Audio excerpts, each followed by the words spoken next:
सत्संगत्वे निस्संगत्वं निस्संगत्वे निर्मोहत्वं निर्मोहत्वे निश्चलतत्वं निश्चलतत्वे जीवन्मुक्तिः पुनरपि जननं पुनरपि मरणं पुनरपि जननी जठरे शयनम् इह संसारे बहुदुस्तारे कृपया पारे पाहि मुरा.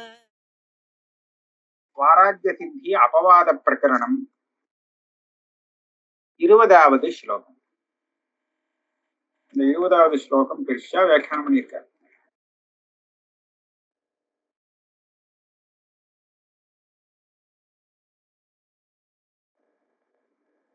ब्रह्मवित् परमेति तत् खलु सच्चिदद्वय लक्षणम् वेदनञ्च गुहान्तरस्य निजस्वरूप तदाप्तये इत्युदीर्य सदद्वयत्व समर्थनाय समाददे विश्वसृष्टिम् इमां श्रुतिः न हि तत् समर्थनमन्यथा.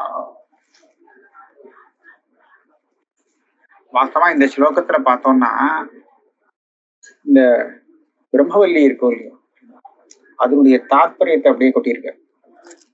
பிரம்மவிதாப்னோதி பரம் அப்படின்னு ஆரம்பிச்சு கதேஷா பித்தா அப்படின்னு வரிசையா சொல்லி அந்த அத்தனையும் மொத்தமா எதுக்காக வந்ததுங்கிற அழகா சங்கதியை கொடுத்துருக்காரு. பாஷ்யத்தை இதை பார்த்துட்டு அதை பார்த்தா பாஷ்யத்துல அதான் இருக்குன்னு தெரியும். பிரம்மவித் பரம் ஏதி, இதுதான் முதல் வாக்கியம். பிரம்மவித் ஆப்னோதி பரம் அப்படின்னு சொல்றது உபனிஷத்து. முதல் வாக்கியம் இதுதான் பிரம்மவல்லி. அப்படின்னா என்ன? இந்த பிரம்மவித்னா பிரம்மத்தை தெரிந்து கொண்டவன் என்ன அடையறான் அப்படின்னு கேட்டா பரம் ஏதி ஆப்னோதி பரம். பெருசா ஒண்ணு அடைஞ்சு விடுறான். பெருசா எது இருக்கோ அதை அடையிறான். எதுக்கு மேல இன்னொன்னு பெருசு இல்லையோ அதை பெருசா அடைஞ்சு விடுறான். அது என்னன்னு கேட்டா இவன் எதை தெரிஞ்சுட்டானோ அதுதான். இவன் எதை தெரிஞ்சுக்கிறானோ அதுதான் அது பரம் பிரம்மாங்கிறது. அதுதான் அந்த பரம் பிரம்மத்தை தான் இவன் அடையறான் அப்படிங்கிறது அந்த வாக்கியத்துக்கு அர்த்தம்.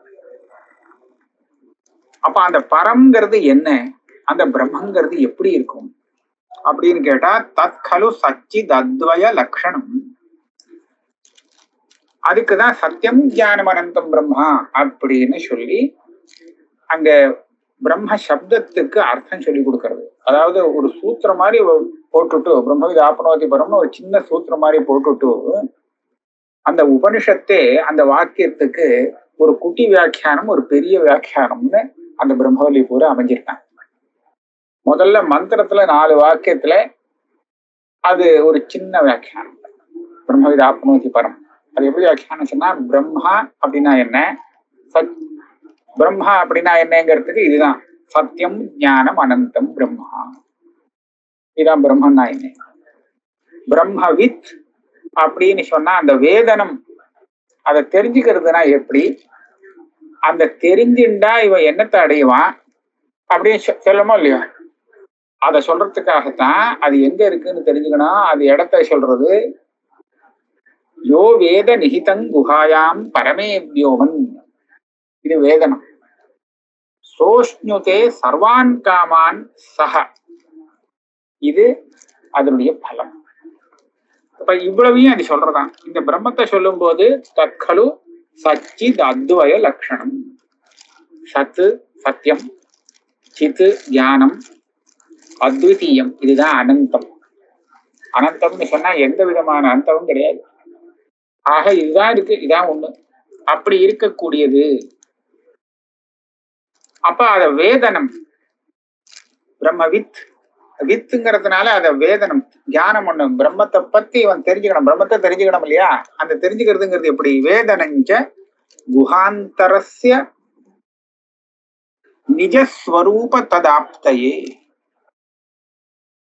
இந்த குஹாந்தரஸ்ய இருக்கா குஹாந்தரஸ்தா இருக்கான்னு எனக்கு சின்ன சந்தேகம் இப்ப வருது.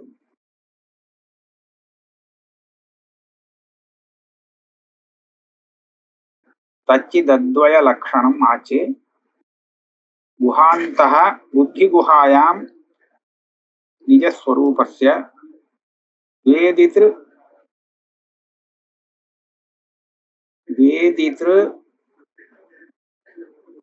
வாஸ்தவாத்மரூபஸ்ய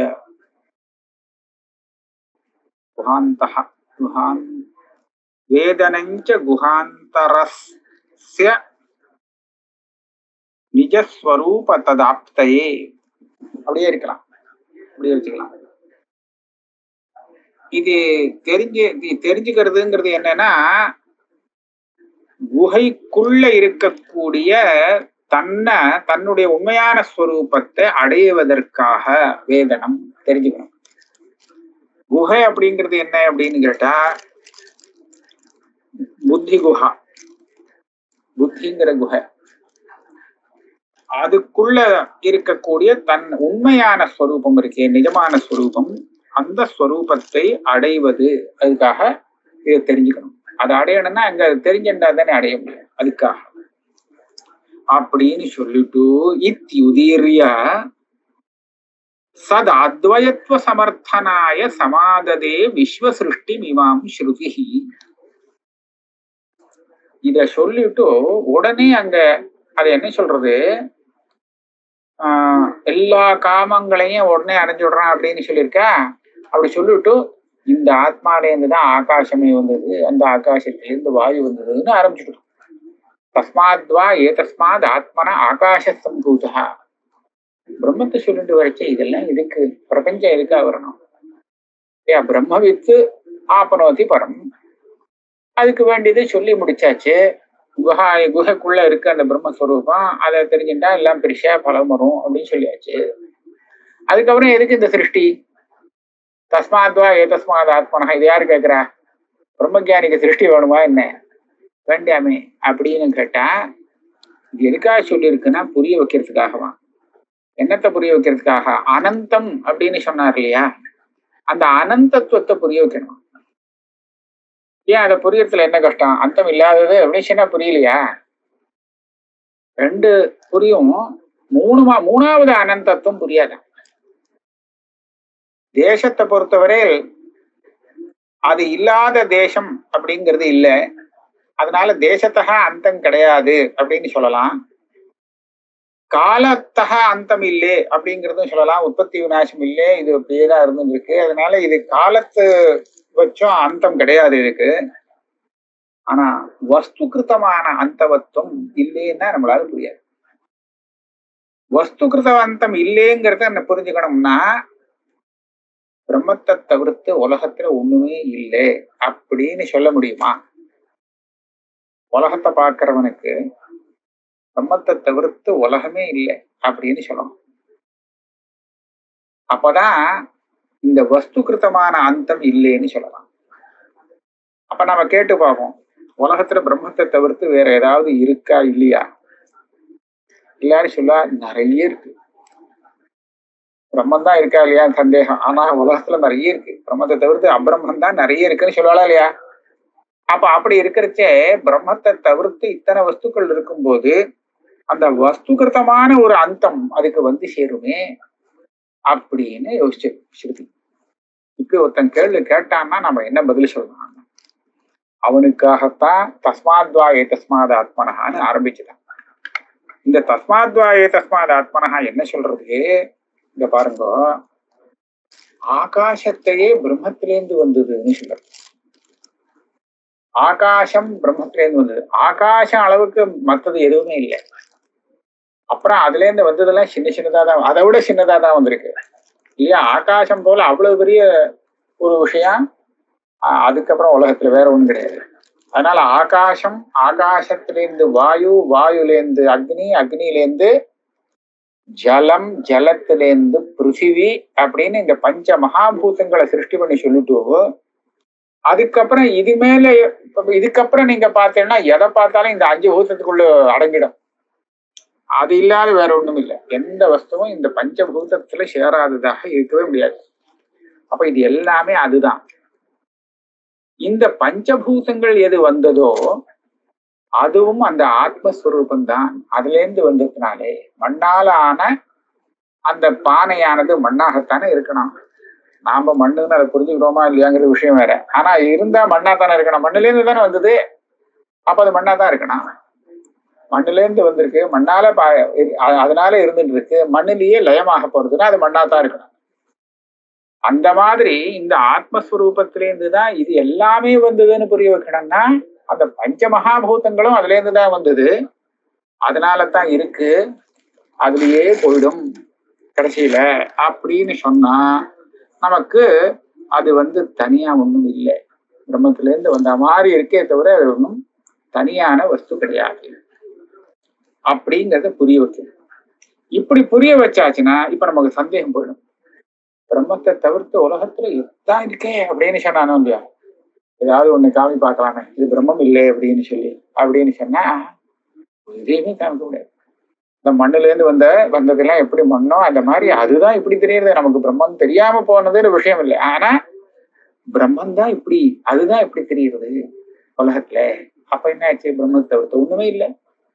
அப்ப திரிவித பரிச்சேத ராகித்யம் அப்படிங்கிற அனந்தத்துவத்தை ஸ்ருதியானது உபபாதனம் பண்ணி கொடுக்கிறது. அதோடு மாத்திரமில்லை, இந்த சிருஷ்டியாகக்கூடிய பதார்த்தங்கள் ஜட பதார்த்தங்களுக்கு தானே சிருஷ்டி. உற்பத்தி ஆறுது பஞ்சமகாபூதங்கள் ஜடம். அந்த பஞ்சமகாபூதங்கள்லாம் சரி, அது அதுல இருந்து வந்திருக்கு சரி. ஆனா நாமெல்லாம் சேத்தனமா ஜீவர்கள்லாம் இருக்காளே, இந்த ஜீவன்கள்லாம் தனிதானே, வேறதானே. ஒவ்வொரு சரீரம் தான் நம்ம தனித்தனியா இருக்கோமே, நம்ம வேற நீங்க வேற அப்படின்னு சொல்றச்சே. சைத்தன்யம் தனியா இருக்கும்போது அந்த பிரம்மன் தான் ஒண்ணுன்னு என்னவா சொல்ல முடியும்? மத்த ஜட பிரபஞ்சமானது பிரம்மத்திலேருந்து வந்தது, அதுலயே லயமாறுது, மண்ணால வந்த கட்டம் மண்ணுன்னு சொல்ற மாதிரி இதெல்லாம் பிரம்மன்னு சொல்லிக்க வேண்டாங்களே. ஆனா ஜீவனை என்ன பண்றது? ஜீவன் அனாதியாச்சே, பிரம்மத்திலேருந்து வந்தவன் இல்லையே அப்படின்னு சந்தேகம் வரும். ஆக ஜீவன் இருக்கும்போது அதை எப்படி அனந்தம்னு சொல்றது? இதை தவிர்த்து வேற எதுவுமே இல்லை, எல்லாம் இந்த பிரம்மம் அப்படின்னு நீ என்னமா சொல்ல முடியும்? இந்த சந்தேகம் வருமானா? இந்த சந்தேகத்தை போக்குறதுக்கு அங்க ஸ்ருதி என்ன சொல்றது, இந்த சிருஷ்டி எல்லாம் பண்ணிட்டு அந்த பிரம்மம் என்ன பண்ணிதான் ததேவானு பிராவிஷத்து, உள்ளுக்குள்ள புகுந்து ஜீவனா இருக்கு, அதுதான் உள்ளுக்குள்ள இருக்கு. இது எல்லாத்தையும் ஜடத்தை சரீரங்கள் எல்லாம் சிருஷ்டி பண்ணிட்டு அத்தனைக்குள்ளேயும் இது உள்ளுக்குள்ள பூந்துருக்கு, உள்ளுக்குள்ள பூந்து ஜீவனாக இருக்கு. இப்ப உள்ள பூந்தது எது? பிரம்மன் தானே. அப்ப உள்ள பூந்ததுக்கு அப்புறம் அதுக்கு ஜீவன் பேரு கொடுத்தா பேரு வரட்டும் வேண்டாங்களே, ஆனா அது பிரம்மன் தானே. இது வெளியில இருக்கிறது எதுவோ அதுதான் உள்ள பூந்துருக்கு. அப்ப என்ன ஆச்சு, அந்த ஜீவன்கிறது அந்த ஆத்மா பரமாத்மாவை தவிர்த்து இல்லை. இது எல்லாமே இவ்வளவு தூரம் அது சொல்லி கொடுத்தது அந்த அனந்தத்துவத்தை உபாதனம் பண்றதுக்காகத்தான். இல்லைன்னா அது அனந்தம் அப்படின்னு சொல்லவே முடியாது. ஏன்னா அதை தவிர்த்து தேசகால அந்தம் இல்லைன்னு சொல்றதுக்கு நமக்கு சுலபம், அது ஏதோ மனசுல ஏறின மாதிரி இருக்கு. ஆனா வஸ்துகிருத்த அந்தமும் இல்லை அப்படின்னு சொல்றது, இப்படி சொல்லி கொடுத்து ஸ்ருதியானது சைத்தன்யம்னு சொல்லக்கூடிய ஜீவன்களும் தனி இல்லை. ஏன்னா ஜீவன்கிறது யாரு? அதுதான் உள்ள பிரவேசம் பண்ணி ஜீவங்கிற பேர்ல இருந்துட்டு இருக்கு. அப்ப அதுவும் தனி இல்லை. மத்த ஜட பிரபஞ்சத்தை பார்த்தா அது எல்லாம் அதுலயே இருந்து அதுலயே போகக்கூடியதா இருக்கு, அதுவும் தனி கிடையாது. ஆக ஒண்ணுமே அதை காட்டிலும் வேறானதாக இல்லை அப்படின்னு சொல்லிட்டு இதை எப்படித்தான் புரிஞ்சுக்கிறது அப்படிங்கிறதுக்கு அதுக்குதான் பஞ்சகோஷ விவேகங்கள் எல்லாம் காமிச்சு பெரிய வேலை பண்ணிருக்குது. இந்த பிரம்மவிதாப்னோதி பரம் அப்படிங்கிறத வியாக்கியானம் பண்ணி அந்த விஷயத்தை புரிய வைக்கிறதுக்காக அந்த பிரம்மவல்லி இருக்கே அவ்வளவு பெரிய வேலை பண்ணிருக்கு. அதைத்தான் இங்க சொல்ற. அதாவது அந்த பிரம்மஸ்வரூபத்தை அடையணும், தெரிஞ்சுக்கணும் அப்படின்னு சொன்னா தெரியணும் சொல்லிடுத்து. தெரிஞ்சுண்டு அதுல அனந்தம்னு லட்சணத்தை சொல்லணுமே. இத்யுதீரிய சத் அத்வயத்துவ சமர்த்தனாய, அது அத்விதீயமாக இருக்கு. அத்வயம்ங்கிறதும் அனந்தங்கிறதும் அர்த்தத்துல ஒண்ணுதான், இதை தவிர்த்து வேற ஒண்ணும் இல்லை அப்படின்னு சொன்னா இதுதானே எல்லாம்னாச்சு. அப்ப அத்வயம்ங்கிறதும் இந்த அனந்தம்னு இருந்தும் அர்த்தத்துல வித்தியாசம் இல்லாதது. இதை சமர்த்தனம் பண்ணணுமா, அதுக்காக சமாததே விஸ்வ சிருஷ்டி இமாம் ஸ்ருதி, இந்த விஸ்வ சிருஷ்டி பிரபஞ்ச சிருஷ்டிய ஸ்ருதி கையில் எடுத்திருக்கு. இத சொன்னோம்னா அவனுக்கு புரிய வச்சுடலாம் கேட்கிறவனுக்கு. இல்லைன்னா பிரம்மத்தை பத்தி கேட்டுட்டு வரவனுக்கு இது எதுக்காக சொல்லிக் கொடுக்கணும்? அதனால அதுக்காகத்தான் வந்திருக்கு. நஹி தத் சமர்த்தனம் அந்யதா.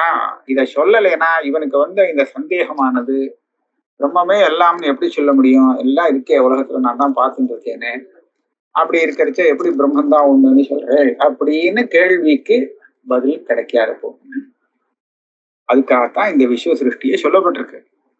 அந்த விஸ்வ சிருஷ்டி நிஜம் இல்லை, இதுல தாற்பயம் கொண்டது அது கிடையாது அப்படிங்கிறத இந்த ஸ்லோகம் சொல்றது. இதை பெருசா வியாக்கியானம் பண்ணிருக்கேன். இந்த வியாக்கியானம் படிச்சா நமக்கு ரொம்ப அந்த பிரம்மவல்லி பூரா எப்படி அதை பரஸ்பரம் அதை சம்பந்தப்படுத்தி சொல்லணுங்கிறது நல்லா புரியும். இப்ப சொன்ன இந்த விஷயம் இப்ப நான் உபநிஷத்துல காமிச்சேன். எந்த உபநிஷத்துல? தைத்திரிய உபநிஷத்துல பிரம்மவல்லியில இதே மாதிரி விஷயம் காமிச்சேன். இன்னொரு உபநிஷத்துல பார்த்தா அங்கேயும் இதே மாதிரிதான் இருக்கு. இப்ப சொன்ன விஷயத்த பார்த்தா இப்படியேதான் இருக்கு. சூத்திரக்காரர் ஒரு இடத்துல சொல்றார், யதாவியபதிஷ்டோக்தே அப்படிங்கிறார். காரணத்துவேன சாகாசாதிஷு யதாவியபதிஷ்டோக்தே. இந்த யதாவியபதிஷ்டோக்தேன்னு சொன்னா என்ன அர்த்தம்னா, ஒரு உபநிஷத்துல பிரம்மத்தை பத்தி எப்படி சொல்லி கொடுத்துருக்கோ எல்லா உபநிஷத்துலயும் அப்படியேதான் சொல்லி கொடுத்துருக்கு. அப்பனா நம்ம எப்படி பார்க்கணும்? அத ஒரே மாதிரியா சொல்லி கொடுத்துருக்கு? வித்தியாசமா இருக்கு. இங்க எங்கேயோ ஆரம்பிக்கிறது, எங்கேயோ முடிகிறது, அங்க வேற இதுல ஆரம்பிக்கிறது, வேற இதுல முடிகிறது. அது விஷயம் இல்ல. பிரம்மத்தை எப்படி சொல்லி கொடுத்துருக்கு, அது சொல்லி கொடுத்த விதம் ஒன்னா இருக்கு. இங்க எப்படி சொல்லியிருக்கோ இங்கேயும் அதே விஷயங்கள்லாம் தெரியுது, அங்கேயும் அதே விஷயங்கள்லாம் தெரியுது. ஒரே மாதிரி தான் சொல்லி கொடுத்துருக்குன்னு சூத்திரக்கார பிரதிஜை பண்றாரு. இப்ப இவரும் அதே மாதிரி இததான் கதி சாமான்யாத்துன்னு சொல்றது. இப்ப இந்த உபனிஷத்துல என்ன சொன்னோமோ இதே தான் மத்த உபனிஷத்துன்னு சொல்லியிருக்கு அப்படிங்கிறத காண்பிக்கணுங்கிறதுக்காக 21வது ஸ்லோகம் அடுத்த ஸ்லோகத்துக்கு போடுவோம். அடுத்த இன்னொரு உபனிஷத்தை எடுக்கிறோம். அங்க என்ன ரிக்வேத உபனிஷத்தை எடுத்துட்டோம். ஐத்தரேய உபனிஷத்து, ரிக்வேத உபனிஷத்து அதுதானே இப்போதைக்கு நமக்கு தெரிஞ்சிருக்கு. அந்த ஸ்லோகத்துல என்ன சொல்றார்? ஏக ஏவ புரா பபூவ நச்சாபரம் சகிலாகிலம் வீக்ஷ்ய விஸ்வமிதம் சசர்ஜ தனும் பிரவிஷ்ய நிரீக்ஷதே ஸ்வப்னம் ஆவசதத்ரயம் ச விசாரதः பிரதிபுத்தவான் ஸ்வாத்மனைவ சமஸ்த காமம் அவாப்னுவன் அமிர்தோ பவத்து. அந்த ஐத்திரேய உபனிஷத்துல அமிர்தா சமபவத்து, அமிர்த சமபவத்து தான் முடிவு. ஆரம்பம் ஆத்மாவா இதம் ஏக ஏவ அக்ர ஆசீத் நான்யத்கிஞ்சன விஷத் சைக்ஷதான்னு ஆரம்பிக்கும். ஏக ஏவ புரா பபூவ. ஆரம்பத்துல அதாவது சிருஷ்டிக்கு முன்னாடி பார்த்தோம்னா ஏக ஏவ பபூவ, ஆத்மா மாத்திரம்தான் இருந்தது. ஒரே ஒரு ஆத்மா இருந்ததுன்னு சொல்லு. ஆத்மாவா ஏக ஏவ, பல ஆத்மாக்கள் அப்படி இருந்ததுன்னு சொல்லல, ஒரே ஒரு ஆத்மா தான் இருந்தது. நச்ச அபரம், வேற ஒண்ணுமே இருக்கல. சிருஷ்டி ஆனதுக்கு அப்புறம் தான் அதெல்லாம் வரணும். இப்படி இருந்த அந்த ஆத்மா சகில அகிலம் விஸ்வம் வீக்ஷ்ய சசர்ஜ இதம் விஸ்வம். இப்ப நம்ம பாக்குறோம் இவ்வளவு பெரிய உலகத்தை, இது எல்லாத்தையும் நல்லா யோஜனை பண்ணி சிருஷ்டி பண்ணாராம். என்ன சிருஷ்டி பண்ணார்? நல்லா யோஜனையோடு சிருஷ்டி பண்ணிக்கா. வீக்ஷ ஐக்ஷதான்னு சொன்னா ஆலோசித்து எந்த மாதிரி பண்ணா தேவையில்ல, நல்லது எப்படி பண்ணா சரியா இருக்கும், அப்படி பார்த்து பண்ணிருக்காரு. பார்த்து பண்ணிருக்காரு சிருஷ்டி. சசர்ஜ அவர் சிருஷ்டி பண்ணார். சிருஷ்டி பண்ணிட்டு வெறும் சிருஷ்டி பண்ணியப்பட்டதெல்லாம் ஜடமா தானே இருக்கும். ஜன்யம் எப்பவுமே ஜடம்தான். அதெல்லாம் உற்பத்தி ஆனது ஜடமா இருக்கு. அது ஜடமா இருந்து ஒண்ணும் பிரயோஜனம் இல்லை. அதுக்கு சேத்தனத்துக்கு உபயோகப்படணும்னா அதுக்கு ஒரு சேத்தனம் வேற தேவை. எந்த சேத்தனத்துக்கு உபயோகப்படணும்னு பார்த்தா உடனே அது வேணுமேங்கிறதுக்காக இது உள்ள பிரவேசம் பண்றது. அங்கேயும் தனும் பிரவிஷ்ய நிரீக்ஷதே, தனும் பிரவிஷ்ய. அங்க இன்னொரு விசேஷங்கள்லாம் சொல்லியிருக்கு அந்த ஐத்திரேய உபனிஷத்துல. என்னன்னா, அவர் இந்த லோகத்தெல்லாம் முதல்ல சிருஷ்டி பண்ணி இடத்தை தயார் பண்ணிட்டார். எங்க ஜீவன் இருக்கு, வாசம் பண்ணணும் அப்படிங்கிறத முதல்ல தயார் பண்ணிட்டார். அதுக்கப்புறம் அதுல பெரிய ஒரு சரீரத்தை தயார் பண்ணார், சமஷ்டி சரீரம். அதுல இருந்து அப்புறம் கொஞ்சம் கொஞ்சமா பிச்சு சின்ன சின்னதா வெஷ்டி வந்துக்கலாம். சமஷ்டி சரீரத்தை அந்த பஞ்சபூதங்களை கொண்டு தயார் பண்ணார். அந்த சமஷ்டி சரீரத்துல அந்த சமஷ்டி இந்திரியங்கள் பிராணங்கள் எல்லாம் உள்ள போட்டார். அதுக்கு இடங்கள்லாம் தயார் பண்ணி நிர்மாணம் பண்ணி உள்ள விட்டார். அக்னேர் வாக் பூத்வா முகம் பிராவிஷத்துன்னு ஆரம்பிச்சு அதெல்லாம் சொல்றது. அதாவது அந்த முகத்துல வாகிந்திரியத்தையும் அந்த வாகிந்திரியத்துக்கு உண்டான தேவத்தையும் பிரவேசம் பண்ணி வச்சார். அது சமஷ்டியில சொன்னா வெஷ்டிலையும் அதே கணக்குதான். இப்படியாக எல்லா இந்திரியங்கள் போக்குவரத்து எல்லா சௌகரியத்தையும் தயார் பண்ணி வீடு கட்டி கொடுத்து, ஒத்தரும் இல்லைன்னா இந்த வீட்டை யாரு போகம் பண்ணுவா? எல்லா வசதியும் பண்ணியாச்சு. இப்ப இதுக்குள்ள ஆள் வேணுமே, சரீரம் உபபோக சாதனம் ஆகணுமே, யாராவது இருந்தா தானே உபபோக சாதனம் ஆகணும். அதனால நான் உள்ள போயிடணும் அப்படின்னு சொல்லி பிரவேசம் பண்ணி பிரவேசம் பண்ணும்போது ஏற்கனவே அது பல விஷயங்கள் எல்லாம் உள்ள விட்டுருக்கோம் இல்லையோ, அந்த பிரவேசம் வழியா நாம போகக்கூடாது. நாம தனியும் ஓட்ட போட்டு நடை புது துவாரம் வழியாக உள்ள பிரவேசம் பண்ணோம்னு பார்த்து பிரம்மரந்திரம் அப்படின்னு தலையில ஒரு ரந்திரத்தை போட்டு அது வழியா உள்ள போச்சோம். சைஷா விதிருத்திருநாமத்வாகான்னு சொல்றது. நிறைய விஷயங்கள் இருக்கு. அதை சொல்லிட்டு உள்ள போந்தாச்சா, அங்கேயும் பிரவேசம் தான். எது பூந்தது? தானே. இல்லைன்னா உள்ள தனியா ஒரு ஆத்மா இருந்ததா? இதுதான் உள்ள போய் ஜீவனா இருந்துட்டு இருக்கு. அப்புறம் பார்த்துதான் பாக்குறது. அது பாக்குறதே எதெல்லாம் பாக்குறதோ அதுக்கு 3 அவஸ்தைகள்லாம் தெரிகிறது. ஜாகிரத அவஸ்தை, சொப்பன அவஸ்தை, சுஷுப்தி அவஸ்தை, இதெல்லாம் பாக்குறது. ஜாகிரத அவஸ்தையில இருக்கும்போது சொப்பன அவஸ்தை கிடையாது. அப்ப இது தனி வீடு. இதை விட்டுட்டு அடுத்த வீட்டுக்கு போனோமா, அயமாவசதா அயமாவசதா 3 சொப்பனமும் இருக்கு. எதுவுமே நிஜம் இல்லை. ஜாகிரத அவஸ்தையோ சொப்னாவஸ்தையோ சுழுப்தி அவஸ்தையோ, சொப்னாவஸ்தையை தானே நம்ம போய் சொல்லிட்டு இருக்கோம்ப்பா. ஜாகிரத சத்தியம் தானே சொல்றோம். ஆனா அது என்ன சொல்றது? 3மே போய் தான்ப்பா. இதுல எதுவுமே சத்தியம் இல்லை. நீ இங்க இருந்துட்டு அதை சத்தியங்கிற, சொப்னாவஸ்தையில இருந்துட்டு பார்த்தா ஜாகிரத்துல இருக்கிறத பொய் சொல்லுவ. ஜாகிரத அவஸ்தையில இருந்துட்டு சொப்பனத்தை பொய் சொல்றானா? சொப்னத்திலே இருந்துட்டு சொல்ல முடியுமா? அப்ப சத்தியமா தான் தெரியும். சொப்பனத்துல இருந்துட்டு பாக்குறச்சு ஜாகிரத அவஸ்தைய பொய்ன்னு சொல்லுவான். இதுதான் சத்தியம் அப்படின்னு. ஏன்னா அவனுக்கு சொப்பனம் தெரியாத, சொப்பனத்துல இருக்கும்போது. ஆகையாலே இந்த 3மே சொப்பனம் தான் விட்டார். ஜாகிரத சொப்ன சுசுப்தி எல்லாமே சொப்பனம்னு அங்க சொல்லியிருக்கு. சொப்னம் ஆவசதத்ரயம், இது எல்லாமே இந்த மாதிரி 3 இடங்கள் இருக்கே இருக்கிறதுக்கு, இவன் இருக்கிற இடங்கள் அது 3மே சொப்பனம் தாங்கிறது எப்படி கண்டுபிடிச்சா? சஹா விசாரத பிரதிபுத்தம், விசாரம் பண்ணி அப்புறம் தெரிஞ்சது. பார்த்தா இது சொப்பனம்னு தெரியல, பாக்குறது அது நிஜமா தானே தெரியுது, சொப்பனமாவா தெரியுது. அதனால விசாரம் பண்ணி கண்டுபிடிச்சிட்டான். ஸ்வாத்மனைவ சமஸ்த காமம் அவாப்னுவன் அமிர்தோ பவதி. கடைசியில நான் யாரு அப்படின்னு ஒரு விசாரம், ஆத்ம விசாரங்கள்லாம் பண்ணி இத்தனை பதார்த்தங்கள் நம்ம ஏற்கனவே உள்ள வந்தது இருக்கே, அந்த இந்திரியமோ மனசோ தேவதைகளோ, அதுகளுக்கெல்லாம் இந்த சரீரத்தினால என்ன போகும்? இந்த சரீரத்துல இந்திரியத்தினால யாருக்கு லாபம்? இந்திரியத்துக்கு லாபமா? கண்ணு இதெல்லாம் பாக்குறதே, எல்லாத்தையும் பாக்குறது, கண்ணுக்கு என்ன லாபம்? ஆக இந்த கண் மூலமாக பல காரியங்கள் நமக்கு தேவைப்படுறது. அதனால அது எனக்கு லாபம். அப்பனா நான் யாருன்னு கண்டுபிடிக்கும். இந்த சரீரத்துல இருக்கக்கூடிய ஒவ்வொரு உபகரணங்களும் யாருக்கோ ஒருத்தனுக்கு உபயோகப்படுறதுன்னா எனக்கு தான் உபயோகப்படுறது, அது தனக்கு உபயோகப்படுத்தப்படல. அந்தந்த இந்திரியங்களுக்கு அந்தந்த இந்திரியத்தினால ஒன்னும் லாபம் இல்லை. அது எதுக்கா பாக்குறதுன்னா தனக்கா பாக்குறதுன்னு இல்லை, அப்ப எனக்காதான் பாக்குறது. அதனாலதான் அந்த இந்திரியம் இல்லாம இது எப்படி கண்டுபிடிக்கலாம் தெரியுமா? இப்ப கண்ணு நன்னா பார்த்துட்டு இருக்கோம் இல்லையா, காது நன்னா கேட்டுட்டு இருக்கோம் இல்லையா, திடீர்னு கண் பார்க்க முடியாம போயிடுத்துன்னு வச்சுங்க, காது கேட்க முடியாம போயிடுத்துன்னு வச்சுங்க, நமக்கு எவ்வளவு கஷ்டமா இருக்கு இல்லையா? ஏன் கஷ்டமா இருக்கு? ஏன்னா அதுல இருந்து நமக்கு லாபம் கிடைச்சிட்டு இருக்குது, அது நின்று போயிடுத்தேன்னு கஷ்டமா இருக்கு. காதுக்கு ஒண்ணும் கஷ்டம் இல்லை, கண்ணுக்கு ஒண்ணும் கஷ்டம் இல்லை.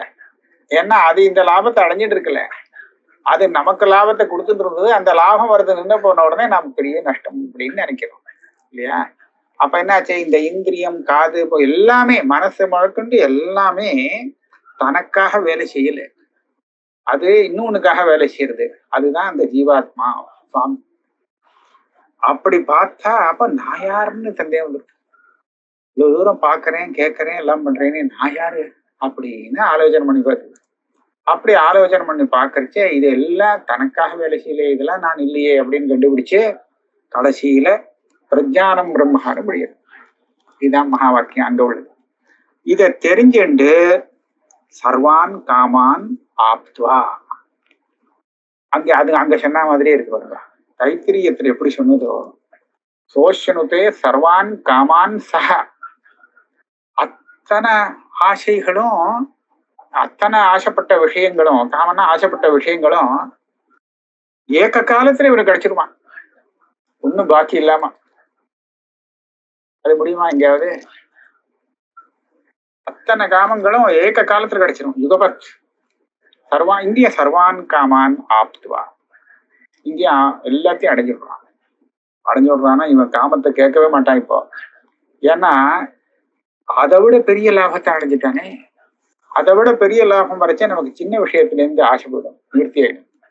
ஆனா பெரிய ஆனந்தத்தை பத்தி தெரியாதவாளுக்கு அத சொல்றச்ச, தெரியாதவாளுக்கு அதை தெரிஞ்சுக்கிற சாமர்த்தியம் இல்லாதவாளுக்கு இந்த சின்ன ஆசைகள்லாம் அங்க வராதுன்னு சொன்னா இது நமக்கு வேண்டான்னு சொல்லுவாங்க இல்லையா? அதனால உபனிஷத்து என்ன சொல்றது, இந்த சின்ன ஆசைகள் எல்லாம் கிடைக்கும், ஒண்ணு விடாம ஒண்ணு பாக்கி இல்லாம அத்தனையும் கிடைக்கும், மொத்தம் கிடைக்கும். கிடைச்சா அது கிடைக்கும்னு அர்த்தம் இல்லை, இவனுக்கு எது கிடைக்குமோ அதுக்குள்ள இது எல்லாமே அடங்கும்படியாக இருக்கும் அப்படின்னு இது கிடைச்சாங்க. அப்ப இந்த பிரம்மவல்லியில எப்படி சொல்லியிருக்கோ இப்படியே தான் அங்கேயும் நிரூபணம் பண்ணிருக்கு. ஏக ஏவ புறா பபூவ அப்படின்னு சொன்னா அது ஏகமேவ அத்விதீயம் அனந்தம் சத்தியம் ஞானம் அனந்தம் பிரம்மான்னு தெரியுது. அது அது இங்க எப்படி சிருஷ்டி வரிசா சொல்லியிருக்கோ அதே மாதிரி அங்கேயும் சிருஷ்டி சொல்லியிருக்கு. இங்க எப்படி எல்லாத்தையும் சிருஷ்டி பண்ணி இதுதான் சயவானு பிராவிஷத்து அப்படின்னு சொன்னதோ இதே மாதிரி அங்கேயும் பிராவிஷத்து. அவ என்ன ஏதையா துவாரா ஓட்ட போட்டு சரீரத்துக்குள்ள உள்ள நுழைஞ்சிருக்கு, துவாரா பிராபத்தியத்தை உள்ள நுழைஞ்சிருக்கு. அதேதான் அங்க உள்ள போனதுக்கு அப்புறம் தான் அதுக்கு ஆத்ம ஞானம் வேண்டியிருக்கு. உடனே எல்லா அனுபவம் எல்லாம் ஆயிடுத்து. இன்னும் நான் யார் அப்படின்னு சந்தேகம் வந்துருக்கு. நான் யார், நிஜமா என்னுடைய ஸ்வரூபம் என்ன அப்படின்னு விசாரம் பண்ணி விசாரத்தை பிரதிபுத்தவான். இங்கேயும் அதேதான் உபனிஷம். யாரு தன்னுடைய ஸ்வரூபத்தை தெரிஞ்சு விடுறானோ எப்படி தெரிஞ்சுறான், அதுதான் இங்க இருக்கு பறிஞ்சிருக்கு அப்படின்னு பேதம் இல்லாமல் தெரிஞ்சு விடுறானோ அவனுக்கு சக அபயங்கத்துவம் பவதி, அவனுக்கு பயம் போயிடுறது, பயமே இல்லை, நிர்பயமாயிடுறான். அது வேற தாம் வேறன்னு இத்தினூண்டாவது பேதம் பார்த்துட்டு இருக்கான்னு சொன்னா அவனுக்கு பயம்தான். அது வேற தானே, நிச்சயமா பயம் வரும். இதே விஷயம் இன்னொரு இடத்துல தித்தியாத்வை பயம் பவத்தின்னு சொல்லுது.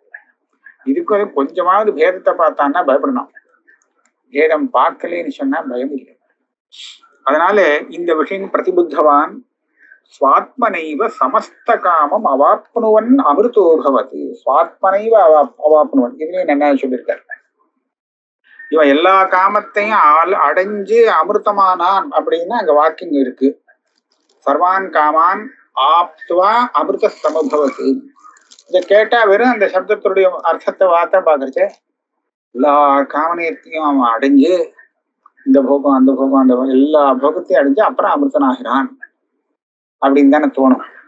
அது இந்திர பதவி வேணும் ரொம்ப ஆசைப்பட்டு இருக்கான்னு வச்சுப்போம்.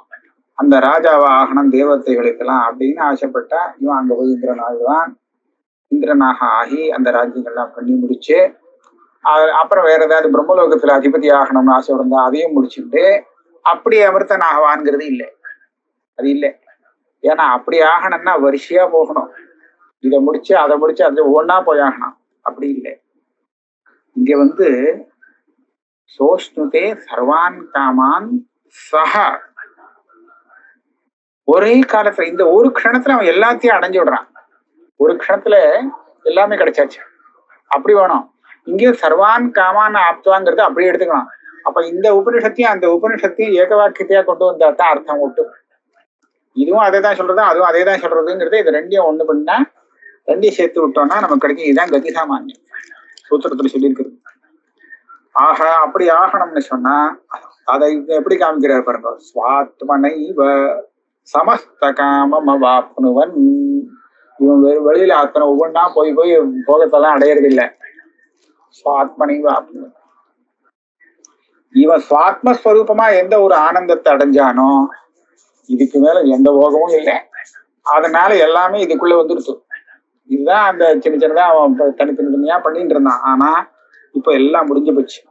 இதுதான் ஆப்னுவன் அமிர்தோபவதி. இந்த பரமானந்தத்தை அடைஞ்சு அமிர்த இப்ப மரணம் இல்லாதவனா இங்கே அதேதான் அமிர்தோபவதி.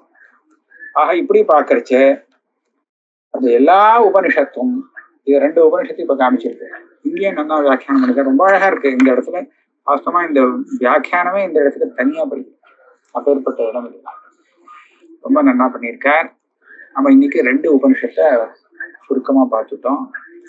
21வது ஸ்லோகம் முடிஞ்சு வச்சு 22 நாம அடுத்த கிளாஸ்ல